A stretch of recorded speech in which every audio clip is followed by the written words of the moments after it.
Hello and welcome to another group SFT tapping event. I'm Marvin Schneider. And I'm Jen Ward. Hello, everybody.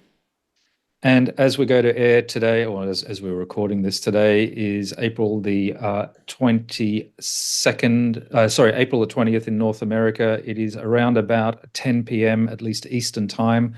And the portal of that event is the conjunction of Saturn, and I call it Uranus, but a lot of other people call it Uranus. But there is a significance to that, which we're going to explain in a second. Jen, what else would you want to say from your perspective? A lot of teenage jokes go through my brain right then. There's going to be way too much teenage bathroom humor on that, but I'm going to call it Uranus because that's the way we pronounce it. But if it helps you, Uranus will also work for us. So the title of this tapping event is Transcending Them versus Us. It's a significant issue, Jen. You know, most, if not all of these group tapping events are addressing core issues afflicting the broader collective, 8 billion people on the planet. And those that follow us a little bit see some kind of progression. When you break things down, one of the core issues that we're facing is a broad-based them versus us mindset. It is a partisanship, it is tribalism, it is unhelpful, it needs to be broken down, and we're using this celestial portal event to do some SFT tapping. I should say that we have with us in the studio a whole bunch of people that regularly join us. Say hi. Thank you so much for joining us again. It is much easier doing the heavy lifting to uplift all of humanity when we've got some people assisting us. So thank you very much for joining us. Well, the other interesting thing is that in a mere about 3 or 4 days' time, we're doing another group tapping event, and it is all about passion of purpose in gratitude and service. Yeah, so there you go. And by the way, I should say that the sequence of tapping events that we've done over the last, let's call it 6 months or so, is all a series of building blocks leading to the same thing, which is the path of uplifting all of humanity, 8 billion people, into higher consciousness so they can live their life of passion and purpose and in service of adding to universal consciousness in a altruistic sense. So that's what it's about. And by the way, anyone out there who thinks that the prime directive of your life or human life and existence is to take and to, for self-happiness, have got it fundamentally wrong. And so there needs to be a fundamental shift in the perspective and attitude of 8 billion people on the planet. And that's what we're doing and promoting here through these tapping events. I was having a moment of expanded consciousness, right? And I'm feeling like doing this exercise to like infuse positivity in all my cells. So what I was doing is I think of all the I usually just I'm autopilot thinking of all these bad things that have ever happened.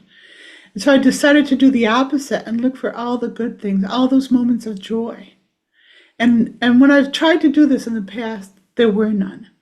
But then the more I scrape away all the bad things, I realized that the moments of joy were either when I was alone with nature or I was in at my job, like waitressing or working at the burger joint, and I was interacting with people. So it boiled down to the only times I've been happy in this lifetime is when I'm outflowing, when I'm giving to others. And so my big epiphany was that life is about, if you want to be happy in life, life is about service, service to others, either to nature or to animals or to people or whatever. Anything that can get yourself outside of the self is where happiness is.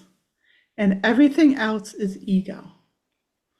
So we could write the authoritative book on the meaning of life, and it would be, and I could take that clip of that 1 minute clip that you just gave, and that could be the beginning, middle, and the alpha and the omega, the authoritative textbook on the meaning and purpose of life.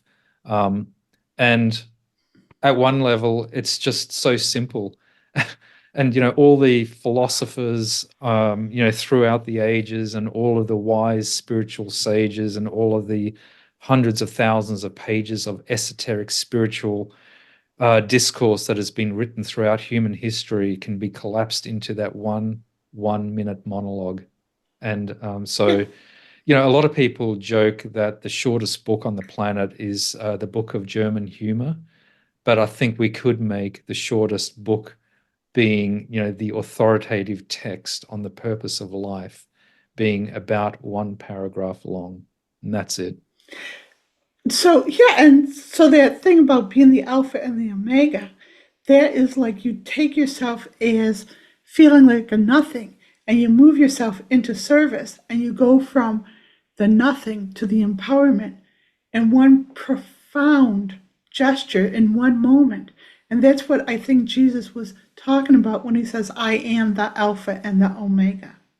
He was there to serve all of life. It's not rocket science, but it is kind of. And it's like living it is amazing. So I think about it, and see, the thing is, we talk about universal empowerment, and part of our mission is to do our bit to ignite universal empowerment. And a lot of people think that that's just a bullshit goal. It can't be realized because the base nature of humanity is such that it won't do that. But just think about this. Imagine if all the people. Oh, that brings a song to mind. Imagine all the people. So imagine all the people. Living Imagine for the day. Ooh, you may say I'm a dreamer, but I'm not the only one. All right, baby, Okay. You can't just poke a bear and not have it play out. So here's the thing. Imagine if 8 billion people just made that shift to shifting their perspective from, what they do on a daily, day-to-day basis from, taking in to outflowing, then the observance of 8 billion people living in higher consciousness with their passion and purpose for abundance, health, and success would be an observed and realized observance across all of humanity. Man, I honestly don't know what is so hard about that. Babies, you want to hear something funny? Sure. So I had this, no you don't, but you'll tolerate me. I had the experience of inwardly going to the place that John Lennon was when he was inspired by the song Imagine. He was having a spiritual experience. And what I did was I sat and I experienced the same spiritual experience he did. And he went to a place where everyone was in peace, but not because they were in stagnant energy, not doing anything. They were all living their purpose. They were all in joy, love, abundance, freedom, health, success because they were doing what they loved. And I was sitting there watching humanity be at peace and higher consciousness. And I was watching him watch it as well. The only difference was he was high at the time and I was just happened to stumble on it and stuff. But it's a real state of consciousness that you can tap into of that place that John Lennon and I were sitting. So it might be a nice little contemplation for someone. If you like this content and you appreciate the work that we're doing to uplift all of humanity and to help heal your body, mind, and soul, please consider becoming a Jenuine Healing premium content subscriber. Simply jump onto the Jenuine Healing website, jenuinehealing.com with a J, and click on the purchase button on the top menu. Scroll down, there's a premium content option. Click on that, sign up. It's a simple monthly plan for $20 a month, and you will have access to all of the premium content that we put up on the Jenuine Healing website. We look forward to catching you next time, and bye for now.